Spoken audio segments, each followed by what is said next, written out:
আসসালামু আলাইকুম। Welcome to my channel Tamanna art and craft. আমি আপনাদের মাঝে অনেক দিন পর আসলাম। অনেক দিন পর মানে আসলে অনেক দিন পর আজকে একটা বেবি ড্রেস নিয়ে আসলাম, সূর্যমুখী ফুল। তো কিভাবে কাজটাকে করেছি বা কিভাবে কাজটা সফট করতে হয় সেটা নিয়ে আজকে বিস্তারিত আলোচনা করব।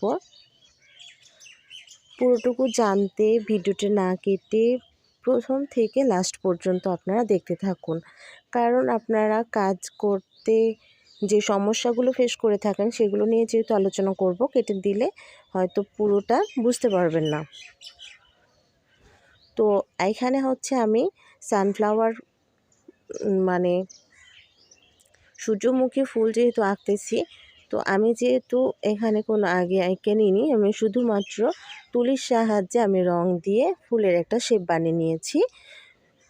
তো এখানে আমি এটা মানে লাইনার যে ব্রাশগুলো রয়েছে ওখানে তো শুধু চিকন তুলি থাকে না, মোটাগুলোও থাকে। তো ওই তুলিটার সাহায্যে আমি ফুলটা এঁকে নিয়েছিলাম। তো এখানে আমি যেটা দিচ্ছি সেটা হচ্ছে এনকে, প্রথমে যেটা দেখিয়েছিলাম সেটা হচ্ছে এনকে আর বাইন্ডারের মিশ্রণ। ঠিক আছে, আপনি যদি 1 চামচ এনকে আর তাহলে আরেক চামচ বাইন্ডার মিক্সড করে মানে সমপরিমাণে মিক্সড করে আপনার প্লেটে রেখে দিবেন। তাহলে আপনাদের রঙের সাথে যদি মিক্সড করতে বলি তো সেক্ষেত্রে আপনাদের রঙটা পাতলা হয়ে যেতে পারে, খুব বেশি পাতলা হয়ে যাবে, তখন কাপড়ের সাথে একদমই বসবে না। যার কারণে পারফেক্টভাবে কাজ করতে চাইলে আমরা মানে প্লেটে এক্সট্রা করে এনকে বাইন্ডারের মিশ্রণটা নিয়ে নিব। যখন আমাদের কাজের সুবিধা হবে তখন আমরা শুধুমাত্র তুলিতে অল্প করে নিয়ে নিব। আগে রঙটা নিয়ে কাপড়ে বসাবো, যখন দেখব যে রঙটা হয়তো বেশি গাঢ় হয়ে আছে তখন আমরা কাপড়ে দেওয়ার পর এনকে বাইন্ডারটা আবার যখন দিব, আপনারা দেখতে পাচ্ছেন আমি একবার করে নিচ্ছি, প্রতিবার কিন্তু নিচ্ছি না, কারণ এনকে বাইন্ডার যেহেতু একটু পানি টাইপের সেহেতু আমার তুলিতে থেকে যাচ্ছে, সেক্ষেত্রে আমি বারবার কিন্তু তুলিতে নিচ্ছি না। আর এভাবেই করলেই কিন্তু আপনার কাজটা সফট হবে। তাছাড়া যদি মনে করেন যে রঙে এনকে শুধুমাত্র এনকে যেহেতু পাতলা করে আপনার রঙটা গাঢ় হয়ে আছে, আপনি এখন পাতলা করতে চাইলেন, সেক্ষেত্রে আপনি আমাকে হয়তো বললেন যে আপু শুধুমাত্র এনকে দিব, কিন্তু শুধুমাত্র এনকে দিলে কখনো কাজ সফট হবে না, বরং হার্ড হয়ে যায়। কারণ এটা হলো আমি যেহেতু অ্যাক্রিলিক কালার ইউজ করি সানফ্লাওয়ার কিট, সেক্ষেত্রে এগুলাতে সব মানে খুব সুন্দর করে সব উপাদানগুলো মেশানো থাকে। তো যদি এখানে ওঠার চান্স মানে হচ্ছে যে কোনো কিছু ওঠার চান্স নেই, সরাসরি ইউজ করা যায়, কিন্তু আমাদের কাজটা একটু হার্ড হয়ে যায়। তো হার্ডটাকে সফট করার জন্য বা পাতলা করার জন্য তখন অনেকে শুধুমাত্র বলে বাইন্ডার না, শুধুমাত্র এনকে ইউজ করতে। তো শুধুমাত্র এনকে ইউজ করলে হয় কি, রঙটা আরও বেশি হার্ড হয়ে যায়। তো আমাদের সঠিকভাবে কাজ করতে গেলে এখানে আমাদের সম্পূর্ণ এনকে আর বাইন্ডার মিক্সড করে কাজটা করতে হবে।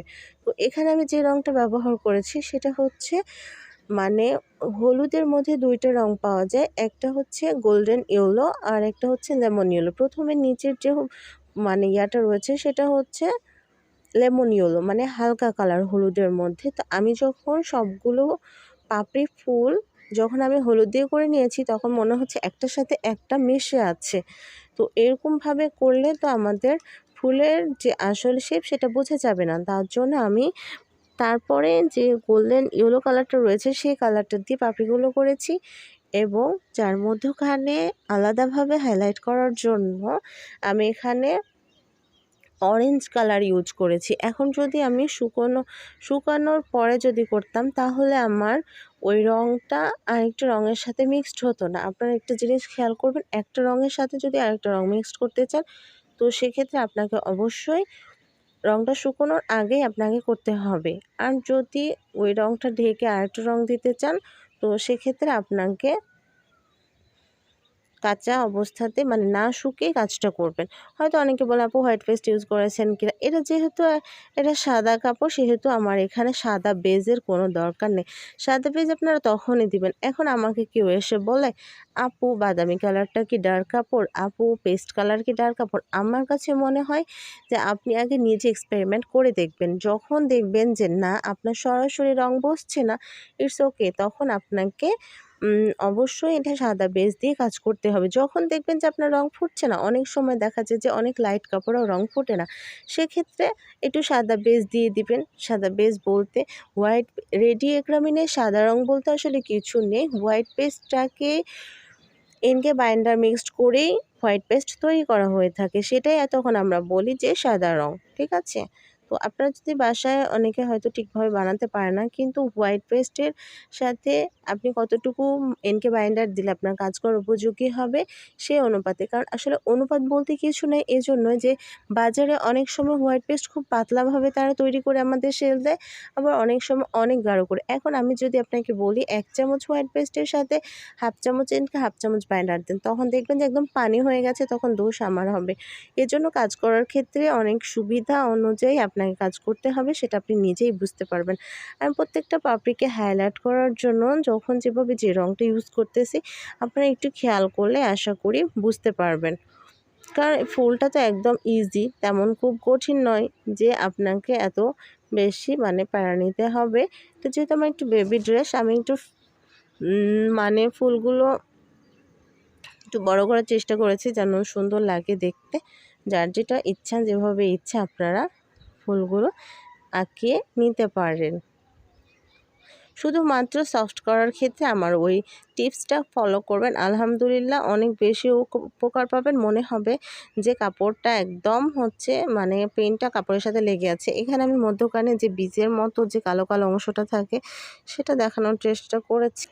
ভিতরের এই অংশটা করার জন্য যে অ্যাক্রিলিক কালারের যে বার্নসিনা কালারটা রয়েছে সেটা দিয়ে আমি আগে তুলির সাহায্যে ফোঁটা ফোঁটা করে দিয়ে নিয়েছি। ব্লেন্ড করে দিলে কিন্তু একদমই মানাবে না, তাই আমি ওখানে ফোঁটা ফোঁটা করে দেওয়ার পরে আর একটু হাইলাইট করার জন্য কালো, অনেক সময় একটু সবুজ কালারও দিয়েছি, একটু হলুদ কালারও দিয়েছি। আসলে বাস্তব বা রিয়েলিটি করতে গেলে আমাদের যেরকম থাকে সেরকম করলে আসলে দেখতে ভালো লাগে। ভেতরটা কিন্তু একদমই কালো চুকচুকে হয়ে থাকে, বীজটা আসলে ওটাতে একটা বীজ।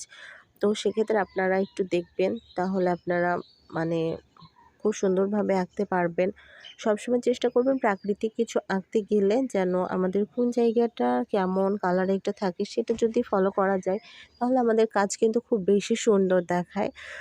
আর তুলির ব্যবহার যদি সঠিকভাবে করতে পারা যায় তাহলে আমাদের কাজ কিন্তু খুব বেশি সুন্দর হয়। কারণ তুলির উপর নির্ভর করে আপনার পেন্ট, আপনার তুলি কতটা ভালো। কারণ খারাপ তুলি হলে কখনোই কিন্তু আপনার পেন্ট সেভাবে ভালো দেখাবে না। কারণ যদি তুলি হার্ড হয় বা তুলি ভালো আপনাকে দিচ্ছে না, পাপড়িগুলো আপনি যেভাবে করতে চাচ্ছেন সরায়া যাচ্ছে, সেক্ষেত্রে আপনাকে তুলির ব্যবহার খুব বেশি ভালোভাবেই করতে হবে, না হলে আপনি কখনোই ভালো একটা পেইন্ট করতে পারবেন না। এক্ষেত্রে আপনাকে অবশ্যই চ্যাপ্টা, রাউন্ড এই তুলিগুলো মাস্ট বি থাকা চাই। আমি যেখানে এগুলো কিন্তু খুব ভালোভাবে দেখানোর চেষ্টা করতেছি। প্রথম বার্নসিনা কালারটা দিয়ে করার পরে আমি কালো দিয়েছি। তো ফ্রেম সেট করে একটু জাস্ট দেখাবো, এটা একটা 18 ইঞ্চির ফ্রেম, এই পাশে 11 চওড়ার দিকে আর প্রস্থ দিকে আর চওড়ার দিকে মোটামুটি 18 প্লাস রয়েছে। তো অনেকে জিজ্ঞেস করে, আপু একটা কাজ করার পর এটি কি শুকানোর পর দিব? আচ্ছা, আমি যদি কাঁচা অবস্থাতে ফ্রেমটা ওই পেইন্টের ওপর বসায়া দিই তাহলে তো আপনারা নিজেরাই ভাবেন তো একদম তো বাজে অবস্থা হয়ে যাবে। একটা কাজ শুকানোর পরে যদি আমি ফ্রেমটা বসাই তাহলে আমার এখানে লাগবে না। যদিও একটা আঠালো ভাব থাকে, তারপর আমাকে ওটি শুকানো পর্যন্ত কিন্তু অপেক্ষা করে তারপর ফ্রেম দিতে হবে। বডিরও কাজ করব, যার কারণে আমি ফ্রেমটা দিয়ে আপনাদের দেখাচ্ছি। এর আগেও আমি ফ্রেম দিয়ে কাজ করেছি।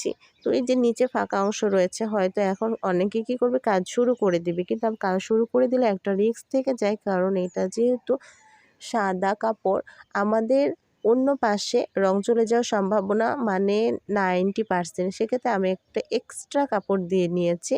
এই যে এই জামার নিচে ফ্রেম আছে তবুও আমি একটা এক্সট্রা কাপড় দিয়ে নিয়েছি, কারণ আমার যেন পেইন্ট করছি ভুলবশত যদি নিচে চলে যায় সেটা যেন আমার সেই ওড়নাতে বা এক্সট্রা কাপড়ে যায়, যেন আমার উল্টো পাশে যে ড্রেসের আরেক পার্ট রয়েছে সেটাতে যেন কখনোই না যায়। সেই বিষয়টা আপনাদের অবশ্যই খেয়াল রাখবেন।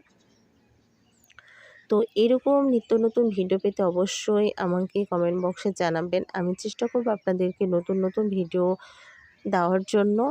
আর যদি পেইন্ট সম্পর্কে আপনাদের কোনো জানার থাকে তো আমাকে সেটা অবশ্যই কমেন্ট বক্সে জানাবেন। সেটাও আমি আপনাদের দেখানোর চেষ্টা করব। আমার অনেক সর্দি লেগেছিল, যার কারণে আমার গলা একদম বসে গেছিলো। আমার অনেক ভিডিও জমে আছে, জানি না কখন পারবো। আপনাদের দোয়া চাই, যে আপনাদের দোয়ার জন্য আমি হয়তো এই কাজে আবার নিয়ে আসতে পারবো। আমার এত ভিডিও জমে গেছে যে আমি আমার গলার জন্য একদমই ভিডিও আপলোড করতে পারতেছি না। আপনাদের কাছে আমি দোয়া চাই যেন আমি তাড়াতাড়ি সুস্থ হয়ে বা আমার হাতের যে কাজগুলো রয়েছে সেগুলো যেন তাড়াতাড়ি করে আমি যেন আপনাদেরকে আমার যে কাজগুলো রয়েছে সেগুলো যেন উপহার দিতে পারি। আশা করি খুব শীঘ্রই দিতে পারবো। আমার নিজের অনেক খারাপ লাগতেছে যে অনেক দিন অনেক নতুন কাজ দেই না। অনেকে কমেন্ট করতেছে, আপু এটার ভিডিও দাও, আপু এটার ভিডিও দাও। কিন্তু আমি একদম এক্সট্রিমলি সরি যে আমি কোনো মতেই দিতে পারতেছিলাম না। ভাবলাম শুধু টোন দিয়ে দিব। তো আমার মনে হলো যে আমি যদি শুধু টোন দিয়ে দিই তো আমার যে আপুরা আমার প্রতিনিয়ত ভিডিওগুলো দেখতেছে তারা অনেক কিছু থেকে বঞ্চিত হবে। তো আমার মনে হয় যে কিছু ভিডিও হয়তো টোন দিয়ে দিব, আর যেগুলো আপনাদের না বললেই নয় সেগুলো আপনাদের জন্য কিছুটা নিয়ে আসব। তো আপনারা ভিডিওটা শেষ পর্যন্ত মনোযোগ দিয়ে দেখলে আপনারা অবশ্যই খুব সুন্দর করে পেইন্ট করতে পারবেন। আর পেইন্ট করে অবশ্যই কিন্তু আমাকে দেখাবেন। আমার গ্রুপ লিংক আমি আমার ভিডিও ডিসক্রিপশান বক্সে দিয়ে দিব, পেজ লিঙ্কও দিয়ে দিব। আমার পেজ শখের হস্তশিল্প, আমার গ্রুপ হ্যান্ড পেইন্টিং, সেখানে আপনারা অবশ্যই পোস্ট করবেন। হ্যান্ড পেইন্টিং গ্রুপে আপনারা অবশ্যই পোস্ট করবেন। আমি দেখব যে আপনারা আমার কাছে শিখে কতটুকু উপকৃত হচ্ছেন, বা কোনো কিছু প্রশ্ন থাকলে আমাকে অবশ্যই সেটা কমেন্ট বক্সে জানাবেন। নেক্সট কী ফুল দেখতে চান? আমি সময়ের অভাবে রং মিশ্রণের ভিডিওটা নিয়ে আসতে পারতেছি না, তার জন্য আন্তরিকভাবে দুঃখিত। আমি চাই যে রং মিশ্রণের ভিডিওটা খুব তাড়াতাড়ি নিয়ে আসবো। তো সেক্ষেত্রে একটু ওয়েট করতে হবে, ইনশাআল্লাহ খুব তাড়াতাড়ি নিয়ে আসবো। দেখেন আমি এখানে কিন্তু বার্নিশিনের কালারটা দিয়েছি, আর তুলিতে কিন্তু আমার অল্প কিন্তু ব্ল্যাক কালার রয়েছে। কারণ শুধু যে বার্নিশিনা দিয়েছি তা না, বার্নিশিনের সাথে আমার অল্প কিন্তু ব্ল্যাক কালার রয়েছে। আর এখানে ছোট্ট একটা কলি করতেছিলাম, যার কারণে একদমই হলুদ রং দিয়ে আবার গোল্ডেন ইয়েলো দিয়ে আবার একটু অরেঞ্জ কালার দিয়ে ফুলগুলো করে নিয়েছি। আর কলিগুলোতে সবসময় যদি লাইট গ্রিন কালারটা দিয়ে যদি পাপড়িগুলো ঢেকে দেওয়া যায় তাহলে বোঝা যায় যে এটা একটা কলি। কারণ হচ্ছে কলির এটাই কিন্তু আমাদের যে ইগুলো রয়েছে, বৃতি বা ইয়াগুলো রয়েছে সেগুলো কিন্তু খুব সুন্দরভাবে এই সবুজ কালার দিয়ে বোঝাতে হয়। জিনিসটা খুব সুন্দর একটা জিনিস। তো আমার ভিডিও একদমই আমি শেষের দিকে চলে আসছি। আশা করি আপনাদের কিছুটা হলেও উপকার হয়েছে। সবাই ভালো থাকবেন, সুস্থ থাকবেন, আমার জন্য অবশ্যই দোয়া করবেন, আর আমার চ্যানেলটি পাশেই থাকবেন। আল্লাহ হাফেজ।